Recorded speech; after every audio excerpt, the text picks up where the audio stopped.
In the labyrinthine corridors of power that defined Renaissance Florence, where whispers carried more weight than steel and a single misstep could mean exile or death, Niccolò Machiavelli understood a fundamental truth that would echo through centuries: the greatest battles are not fought on bloodied fields, but within the fortress of one's own mind. The external world, with all its chaos and cacophony, serves merely as a mirror reflecting the internal state of the observer. Those who master this internal realm become impervious to the machinations of others, while those who remain slaves to their own mental weakness invite destruction from every quarter. The concept of mental sovereignty begins with a recognition that most human suffering originates not from external circumstances, but from the mind's reaction to those circumstances. Machiavelli, in his careful observation of princes and paupers alike, noted that two men could face identical adversities yet emerge with entirely different outcomes. One would be crushed beneath the weight of circumstance, while the other would transform that same weight into the foundation of greater strength. The difference lay not in their external resources, but in their mastery over the internal dialogue that shapes perception and response. Consider the nature of noise in the modern context. We live in an age where information flows like an unstoppable torrent, where every opinion carries the weight of authority in someone's mind, where the constant chatter of society penetrates even our most private moments. This noise is not merely auditory, it is psychological, emotional, and spiritual. It manifests as the endless stream of judgments, expectations, comparisons, and fears that occupy the mental space meant for clarity and purpose. The first principle of Machiavellian mental mastery is the deliberate cultivation of silence within this chaos. Silence, in this context, does not mean the absence of sound, but rather the presence of discriminating awareness. It is the ability to hear without being compelled to react, to observe without being drawn into the emotional undertow of every passing event. The prince who reacts to every rumor, who allows every criticism to penetrate his core, who shapes his decisions based on the prevailing winds of popular opinion, has already surrendered his sovereignty. He has become a puppet dancing to strings pulled by forces he neither understands nor controls. The cultivation of internal silence requires a fundamental shift in the relationship between the self and the external world. Instead of viewing oneself as a victim of circumstances, constantly buffeted by forces beyond control, the individual must recognize their role as the architect of their own experience. This does not mean denying the reality of external challenges or pretending that circumstances do not matter. Rather, it means understanding that the power to choose one's response to any situation remains inviolate, regardless of external pressure. Machiavelli observed that the most successful leaders possessed an almost supernatural ability to remain calm in the center of storms that would devastate lesser men. They developed what might be called strategic detachment, the capacity to engage fully with the demands of their position while maintaining an inner core that remained untouchable by external turbulence. This detachment was not indifference, it was the result of profound self-knowledge and unwavering commitment to principles that transcended momentary circumstances. The process of achieving this silence begins with the recognition that the mind, left to its own devices, operates like an undisciplined market where every vendor clamors for attention. Thoughts arise not according to any coherent plan, but as chaotic responses to internal and external stimuli. The weak self, that collection of fears, insecurities, habitual reactions, and unconscious patterns, dominates this mental marketplace, selling its wares of anxiety, self-doubt, and reactive behavior to any part of the psyche willing to buy. Destroying this weak self requires more than mere intention, it demands a systematic approach to mental reconstruction. The first step involves developing the capacity for sustained self-observation without judgment. Most people live their entire lives without ever truly observing their own mental processes. They are so identified with their thoughts and emotions that they cannot step back far enough to see the patterns that govern their behavior. The person who can observe their own reactions with the same dispassionate clarity they might bring to watching a play has taken the first crucial step toward liberation. This self-observation reveals uncomfortable truths about the extent to which external forces shape internal reality. The individual begins to notice how a single comment from a colleague can derail their mood for hours, how a piece of negative news can send ripples of anxiety through their entire system, how their self-worth fluctuates based on the approval or disapproval of others. These observations, initially disturbing, become the foundation for genuine transformation. The second phase involves the deliberate cultivation of what Machiavelli might have called principled responses as opposed to reactive responses. The reactive self operates from a position of unconscious automation, responding to stimuli according to deeply ingrained patterns established in childhood or through repeated experience. The principled self, by contrast, responds from a consciously chosen set of values and objectives that remain constant regardless of external pressure. Developing principled responses requires the creation of what might be termed response protocols, predetermined ways of handling common situations that align with one's deepest values and long-term objectives. When faced with criticism, for example, the reactive self might respond with defensiveness, anger, or hurt feelings. The principled self, having established in advance that criticism will be evaluated for its potential value and otherwise dismissed, responds with curiosity or indifference rather than emotional turbulence. The creation of these protocols necessitates a deep understanding of one's core values and objectives. Most people operate with a vague sense of what they want from life, shifting their goals and values based on immediate circumstances or social pressure. The individual seeking mental sovereignty must undertake the difficult work of identifying their fundamental principles, those beliefs and objectives that will remain constant regardless of external change, and then organizing their entire mental framework around these principles. This process of mental reorganization often involves the painful recognition that many cherished beliefs and habits serve no purpose beyond the maintenance of the weak self.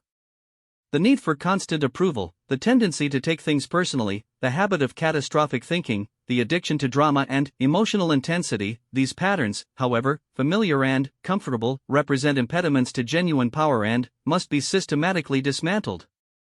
The dismantling process requires what Machiavelli would have recognized as a form of strategic ruthlessness directed inward rather than outward.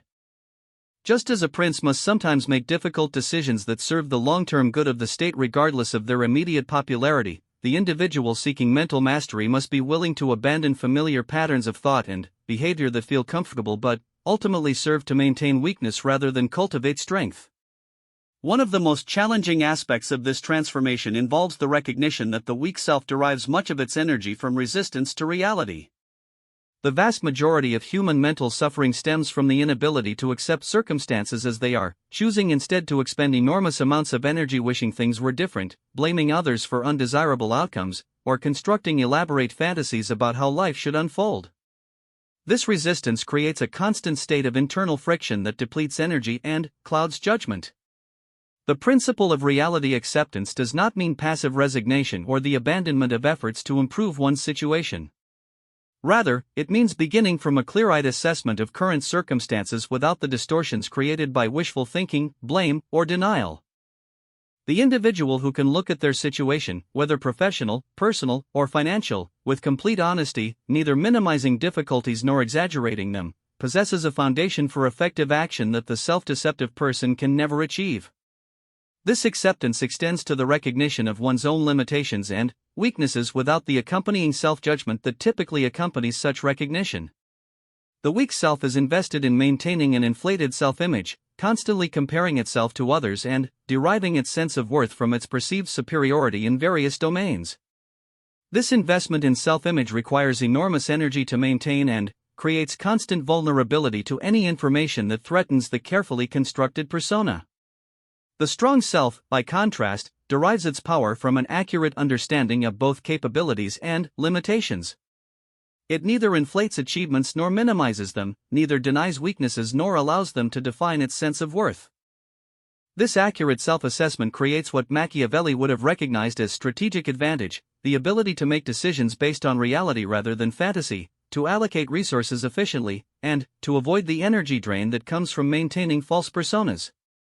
The cultivation of mental sovereignty also requires the development of what might be called attentional discipline. In an age of constant distraction, where every device and platform competes for mental real estate, the ability to direct and sustain attention becomes a rare and valuable skill. The weak self, lacking this discipline, becomes victim to whatever captures its attention most forcefully at any given moment. The strong self, having developed the capacity to choose its focus deliberately, remains in control of its mental resources. Attentional discipline begins with the recognition that attention is perhaps the most valuable resource an individual possesses. Unlike money or material goods, attention, once spent, can never be recovered. The person who allows their attention to be captured by every passing distraction, every emotional drama, every piece of inconsequential information, has essentially surrendered control of their life to external forces. They become reactive rather than creative, responding to the priorities of others rather than pursuing their own objectives. The development of attentional discipline requires both the cultivation of sustained focus and the ability to disengage from unnecessary distractions. Sustained focus involves the capacity to direct attention toward chosen objectives for extended periods without being drawn away by competing demands. This skill, like any other, develops through practice and requires the gradual extension of focus periods beyond their current comfortable limits. Equally important is the ability to disengage from distractions before they can establish a foothold in consciousness. This requires developing what might be called selective permeability, the capacity to remain aware of one's environment while choosing consciously which elements deserve attention and which should be filtered out. The person who lacks this capacity finds themselves constantly pulled in multiple directions, never able to achieve the depth of engagement that produces significant results. Part 2, The Alchemy of Doubt Destruction. The second pillar of Machiavellian mental mastery concerns the systematic destruction of doubt, not through naive optimism or positive thinking, but through the development of unshakable confidence rooted in competence, preparation, and philosophical acceptance of uncertainty. Doubt, in its toxic form, paralyzes action and corrupts judgment. Yet doubt in its healthy form serves as a quality control mechanism, preventing overconfidence and encouraging thorough preparation. The art lies in distinguishing between useful skepticism and destructive self-sabotage. Machiavelli understood that doubt spreads like a contagion through the human psyche, starting with small uncertainties and gradually consuming entire areas of confidence. The prince who allows doubt about one decision to metastasize soon finds himself second-guessing every choice, paralyzed by analysis and vulnerable to more decisive opponents. The individual seeking personal sovereignty faces the same challenge, learning to maintain confidence in their fundamental direction while remaining adaptable in their methods. The destruction of toxic doubt begins with understanding its anatomy. Destructive doubt rarely concerns itself with genuine uncertainties about external circumstances or the likelihood of specific outcomes. Instead, it focuses obsessively on internal inadequacies, questioning not whether a particular strategy will work, but whether the individual possesses the fundamental worthiness, competence, or right to pursue their objectives. This internal focus distinguishes toxic doubt from healthy skepticism and makes it far more dangerous to the development of personal power.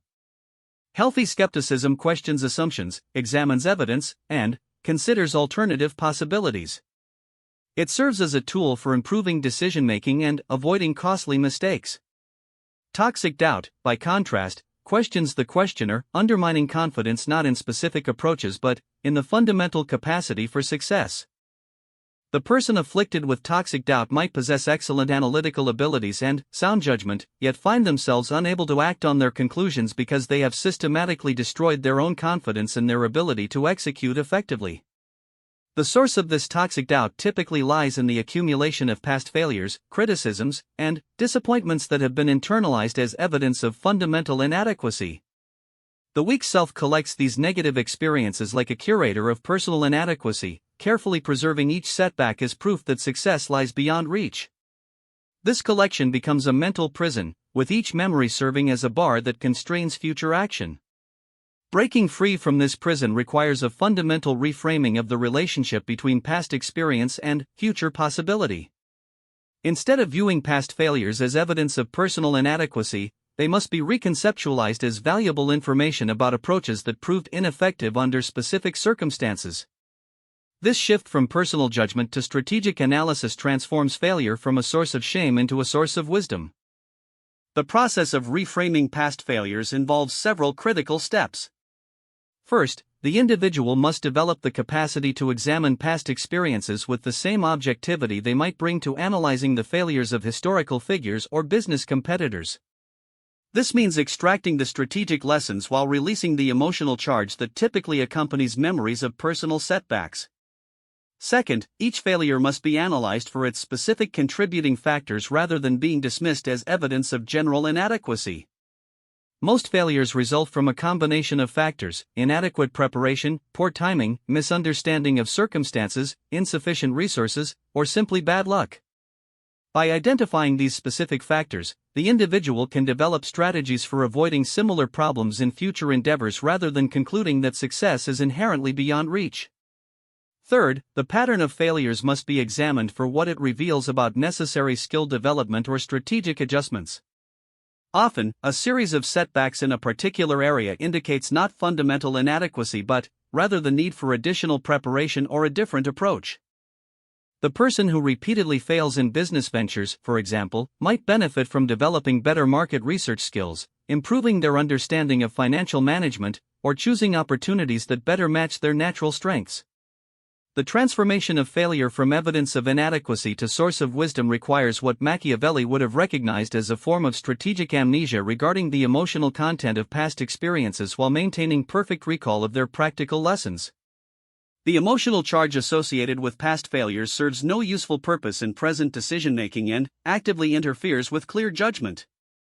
The practical lessons, by contrast, represent valuable intelligence that can improve future performance.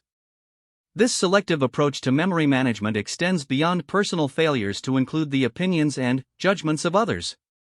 The weak self typically maintains a comprehensive archive of every criticism, slight, or expression of doubt it has ever encountered, referring to this collection whenever confidence begins to build. The strong self, while remaining appropriately sensitive to feedback that contains useful information, refuses to maintain mental storage space for opinions that serve no constructive purpose. The development of this discriminating approach to external input requires establishing clear criteria for what types of feedback deserve attention and what types should be immediately dismissed.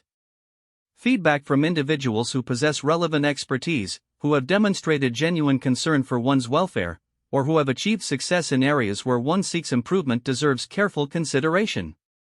Opinions from individuals who lack relevant experience, who have demonstrated hostile intentions, or who consistently focus on problems rather than solutions can be safely ignored. The ability to ignore irrelevant criticism represents one of the most powerful tools for maintaining confidence in the face of social pressure. Most people feel compelled to defend themselves against every criticism, regardless of its source or validity. This defensive tendency not only wastes enormous amounts of energy but also implicitly accepts the premise that every critic deserves a response. The individual who has learned to evaluate criticism based on its source and relevance rather than its emotional impact has developed a crucial component of mental sovereignty. Beyond the management of past failures and external criticism lies the more fundamental challenge of developing what might be called philosophical confidence, confidence that extends beyond specific skills or circumstances to encompass one's basic right to pursue meaningful objectives. This deeper level of confidence cannot be built through achievement alone, as it must remain stable even in the face of temporary setbacks or external disapproval. Philosophical confidence rests on the recognition that every human being possesses the fundamental right to attempt to improve their circumstances, to pursue their understanding of a meaningful life, and to offer their unique contribution to the world. This right does not depend on past achievements, current circumstances, or the approval of others. It exists as an inherent aspect of conscious existence and cannot be revoked by external authorities. The development of philosophical confidence requires a shift from seeking validation from external sources to generating validation from internal alignment with chosen values and objectives. The person who depends on external validation remains forever vulnerable to those who would withhold or withdraw their approval. The person who has learned to validate their own efforts based on alignment with their deepest principles achieves a form of independence that external circumstances cannot touch. This internal validation system must be carefully distinguished from self-delusion or naive optimism. It does not involve pretending that all efforts will succeed or that external obstacles do not exist. Rather, it involves maintaining confidence in one's right to make the attempt regardless of the ultimate outcome. The individual who has developed this philosophical confidence can fail repeatedly without concluding that they should stop trying, and can face criticism without feeling compelled to abandon their chosen direction. The cultivation of philosophical confidence also requires developing a sophisticated understanding of the role of uncertainty in human life. The weak self typically attempts to eliminate uncertainty through excessive planning, seeking guarantees, or avoiding any situation where failure remains possible. This approach not only proves impossible but also severely constrains the range of available opportunities, as most significant achievements require accepting considerable uncertainty about outcomes. The strong self, by contrast, learns to operate effectively within uncertainty without being paralyzed by it. This involves developing what might be called comfort with discomfort, the ability to pursue important objectives even when success remains far from guaranteed. The individual who can tolerate uncertainty without being consumed by anxiety possesses an enormous advantage over those who require certainty before acting. Developing comfort with uncertainty requires a fundamental shift in the relationship between control and confidence. The weak self attempts to derive confidence from the illusion of control, carefully constructing circumstances that appear to guarantee success. When these circumstances inevitably prove less controllable than anticipated, confidence collapses along with the illusion of control. The strong self derives confidence not from the ability to control outcomes but from the ability to respond effectively to whatever outcomes emerge. This distinction proves crucial because while outcomes remain largely beyond individual control, responses remain entirely within individual control. The person who has developed confidence in their ability to adapt, learn, and persist regardless of circumstances has achieved a form of security that does not depend on external cooperation. This adaptive confidence requires developing a comprehensive set of what might be called response protocols for various types of challenges and setbacks. Instead of hoping that difficulties will not arise, the individual with adaptive confidence prepares systematically for the difficulties that inevitably will arise. This preparation includes both practical elements, such as maintaining financial reserves, developing diverse skills, and building supportive relationships, and psychological elements, such as practices for maintaining perspective during difficult periods and methods for extracting learning from adverse experiences. The development of these response protocols transforms uncertainty from a source of anxiety into a source of excitement. When the individual knows they can handle whatever emerges, uncertainty becomes an opportunity for growth and discovery rather than a threat to be avoided. This shift in perspective proves transformative because it eliminates the energy drain that comes from constant worry about potential problems and redirects that energy toward creative engagement with current opportunities.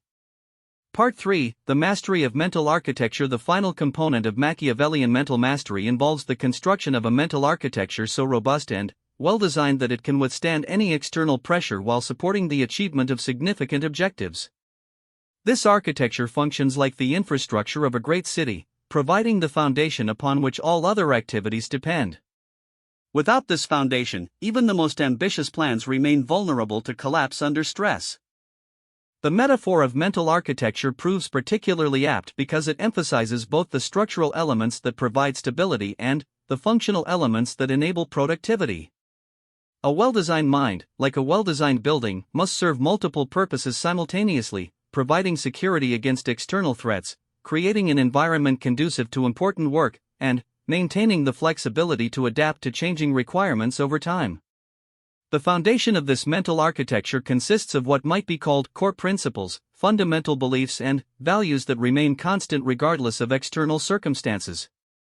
These principles serve the same function in mental life that a strong foundation serves in physical construction. They provide stability for everything built upon them and prevent the structure from shifting or collapsing when subjected to pressure.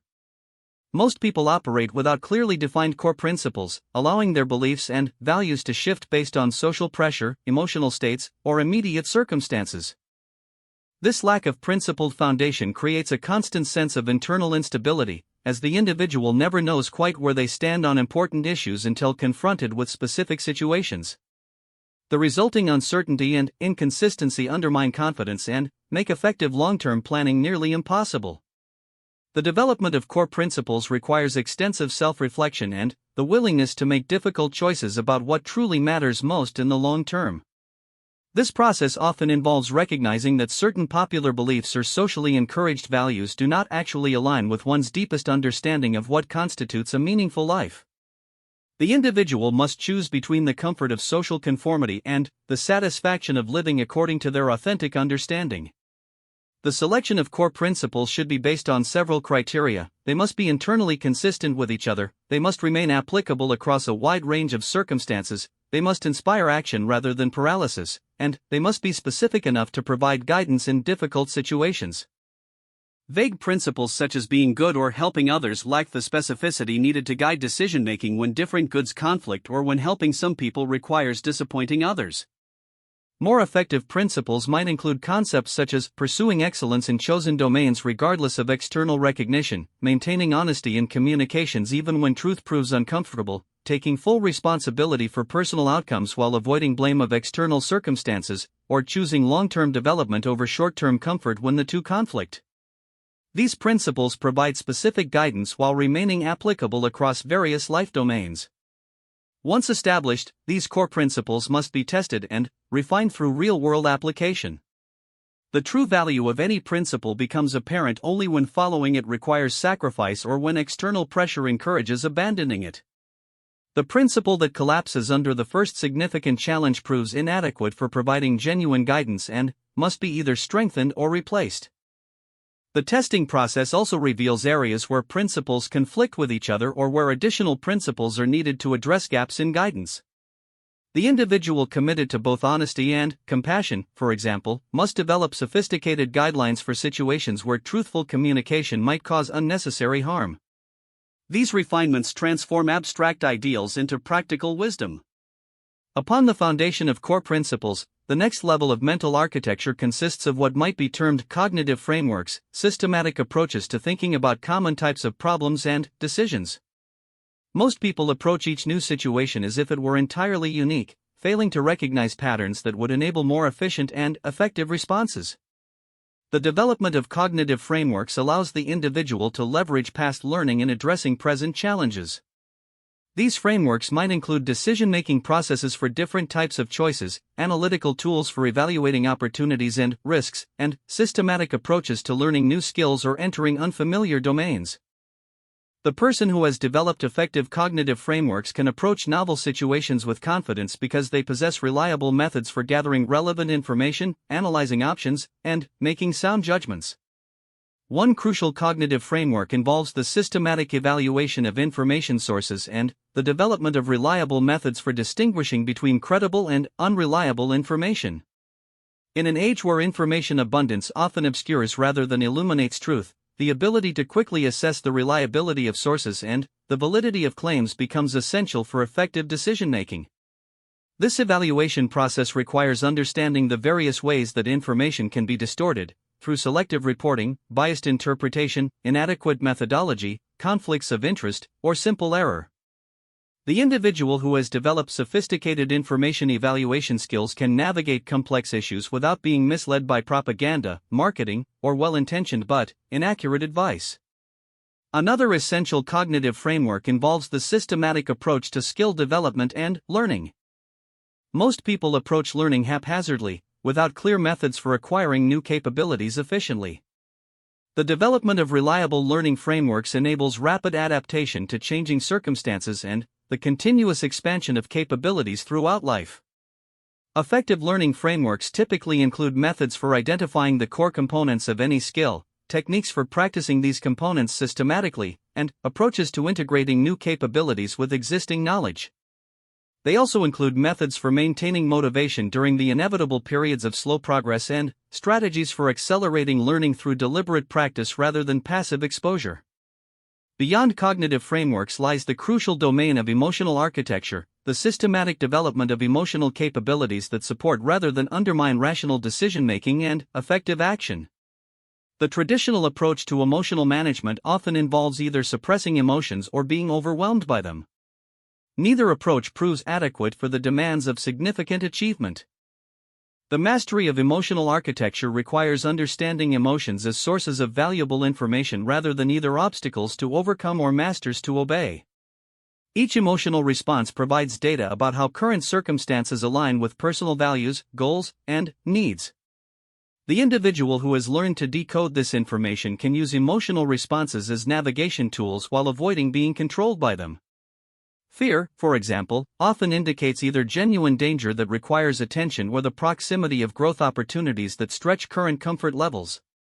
The person who has developed emotional sophistication can distinguish between these two types of fear and respond appropriately to each. Fear of genuine danger motivates careful preparation and risk mitigation. Fear of growth opportunities motivates preparation of a different sort, the development of capabilities needed to succeed in expanded circumstances. Similarly, anger often indicates either boundary violations that require addressing or unrealistic expectations that need adjustment. The emotionally sophisticated individual can use anger as a diagnostic tool for identifying areas where clarity or assertiveness is needed while avoiding the destructive behaviors that typically accompany unmanaged anger. The development of emotional architecture also involves the cultivation of positive emotional states that support sustained effort and creative thinking. These might include curiosity about challenging problems, excitement about future possibilities, satisfaction in incremental progress, and appreciation for current circumstances. Unlike artificially generated positivity, these states emerge naturally from alignment between actions and values. The cultivation of these supportive emotional states requires attention to the factors that influence emotional experience: physical health, social relationships, meaningful work, and regular exposure to beauty or inspiration. The individual who neglects these foundational elements of well-being cannot maintain the emotional resources needed for sustained high-level performance. The highest level of mental architecture involves what might be called metacognitive awareness, the ability to observe and adjust one's own thinking processes in real time. This represents the ultimate expression of mental sovereignty, not only thinking effectively but also monitoring and improving the quality of one's thinking continuously. Metacognitive awareness allows the individual to notice when they are falling into unproductive thinking patterns such as catastrophizing, personalizing neutral events, or ruminating on past mistakes. Once these patterns are recognized, they can be interrupted and replaced with more useful approaches to whatever situation triggered them. This level of awareness also enables the recognition of cognitive biases that might distort judgment in specific situations. Every human being possesses systematic tendencies towards certain types of errors in thinking: overconfidence in familiar domains, underestimation of time requirements, excessive weight given to recent information, or tendency to see patterns where none exist. The individual who has developed metacognitive awareness can compensate for these biases by applying appropriate correctives when making important decisions. The development of metacognitive awareness requires regular practice in self-observation without self-judgment. Most people, when they notice themselves thinking unproductively, respond with self-criticism that only compounds the original problem. The development of mental mastery requires learning to observe mental processes with the same objective interest one might bring to observing weather patterns or traffic flows. This objective self-observation reveals the extent to which most thinking occurs automatically, without conscious direction or evaluation. The mind, left to itself, follows habitual patterns established through repetition rather than consciously chosen approaches selected for their effectiveness. Metacognitive awareness interrupts this automaticity and creates space for more deliberate choices about how to think about any given situation. The ultimate goal of this mental architecture is the achievement of what Machiavelli would have recognized as strategic thinking, the ability to see current circumstances within the context of long-term objectives and to make decisions that serve those objectives even when they require short-term sacrifice or discomfort. This long-term perspective distinguishes the truly powerful individual from those who remain reactive to immediate circumstances. Strategic thinking requires the ability to hold multiple time horizons in consciousness simultaneously: the immediate requirements of current situations, the medium-term implications of present choices, and the long-term trajectory toward fundamental objectives. Most people can focus on only one time horizon at a time, leading to decisions that solve immediate problems while creating larger future difficulties.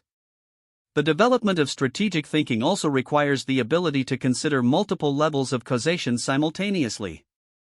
Surface-level problems often reflect deeper structural issues that must be addressed for any solution to prove sustainable. The individual who treats only symptoms while ignoring underlying causes typically finds themselves dealing with the same problems repeatedly in different forms. Perhaps most importantly, strategic thinking involves the recognition that personal development and external achievement are inextricably linked. The individual who attempts to achieve external success without developing the internal capabilities needed to sustain that success inevitably finds themselves overwhelmed by the responsibilities that accompany achievement. Conversely, the person who develops internal capabilities without applying them to external challenges never discovers their full potential. The integration of internal development with external achievement requires what might be called developmental ambition, the understanding that every challenge represents an opportunity to develop capabilities that will prove valuable in future situations. This perspective transforms difficulties from obstacles to be avoided into training opportunities to be embraced. The person who has achieved this integration approaches each day not merely as an opportunity to accomplish specific tasks but as an opportunity to strengthen the mental architecture that will support increasingly significant achievements over time. Each decision becomes a choice not only about immediate outcomes but about the type of person one is becoming through the accumulation of choices. This developmental approach to daily life creates a form of compound growth in personal capability that proves far more valuable than any specific achievement. Skills develop upon skills, insights build upon insights, and confidence grows through the demonstration of increasing competence in addressing complex challenges. The man who destroys his weak self through this systematic approach to mental mastery becomes truly invulnerable to external destruction. His power derives not from favorable circumstances or the cooperation of others but from the robust internal architecture he has constructed through deliberate effort over time. Circumstances may change, opponents may emerge, and setbacks may occur, but the foundation of his strength remains intact because it resides within his own consciousness rather than in external conditions. This internal strength manifests as the ability to remain calm in chaos, confident in uncertainty, and creative in constraint. The external world, which once seemed so threatening and unpredictable, becomes merely the arena within which internal capabilities find expression. The noise that once seemed so overwhelming becomes simply irrelevant background that cannot penetrate the silence cultivated within. The doubt that once paralyzed action disappears in the face of competence developed through systematic effort. In achieving this mastery, the individual has not merely improved their own life but has become a source of stability and wisdom for others who remain trapped in reactive patterns. Like Machiavelli's ideal prince, who serves as a bulwark against chaos for his subjects, the person who has achieved mental sovereignty becomes a point of reference for others seeking to escape the tyranny of their own weakness. The legacy of such mastery extends far beyond individual achievement. It demonstrates the possibility of human transcendence over circumstance and provides a model for others to follow. In a world increasingly characterized by noise, doubt, and mental confusion, the individual who has achieved genuine mental mastery becomes a beacon of what remains possible when human consciousness is developed to its full potential. This is the true meaning of Machiavelli's insight. The man who destroys his weak self through systematic mental development cannot be destroyed by others because his strength derives from sources that remain entirely within his own control. He has achieved the ultimate form of security, not security from challenge or difficulty, but security in his ability to meet whatever challenges may arise with competence, creativity, and unshakable inner peace.